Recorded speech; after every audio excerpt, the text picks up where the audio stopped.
Happy cooking, everyone! Kumusta mga kaibigan? Balik tayo sa aking channel. Ngayon, magluluto tayo ng adobo, pero hindi basta-bastang adobo. May sikreto tayong sangkap na siguradong magpapasarap sa panlasa ninyo. Ano kaya yun? Ito ay ang Coke. Tama po ang narinig ninyo. Coke adobo. Tara, magluto na tayo. Una, kumuha ng pork belly. Hiwain ito ng maliliit, yung sakto lang sa isang subo. May kawali na ba kayo? Sige, initin na natin.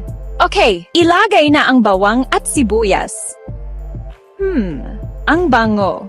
Sunod, ilagay ang hiniwang baboy. Dapat medyo maging kulaw nito.